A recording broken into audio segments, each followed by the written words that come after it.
This story opens with Adam Salton, the main character, reading a letter coming from his great uncle. Adam had been living abroad in Australia, and his great uncle had just invited him to live with him in a town called Mercia in England. In reading the letter, Adam finds out that he's the youngest in his family bloodline, and the only person still alive that is related to him is his great uncle. So, knowing this information, he moved all the way to England to go visit him. Shortly after moving into the town, Adam becomes acquaintances with an archaeologist named Nathaniel.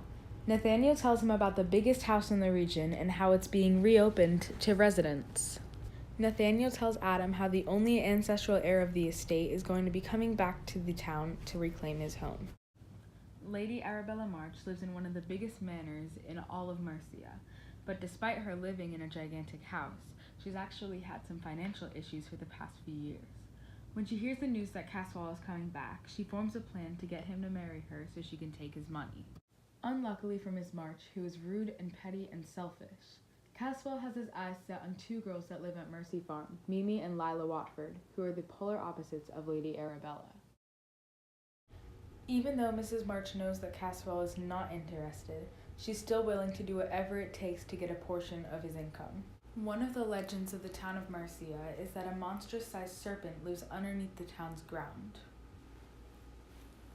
But little does the town know that Lady Arabella March has the power to bring the serpent up to the surface of Mercia. Caswall and March decide to team up.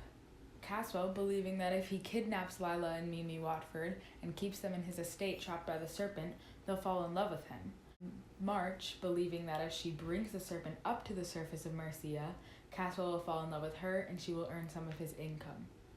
Adam and Nathaniel take it into their own hands to save Lila and Mimi from the supernatural threat, but also to save themselves and the town of Mercia from complete destruction.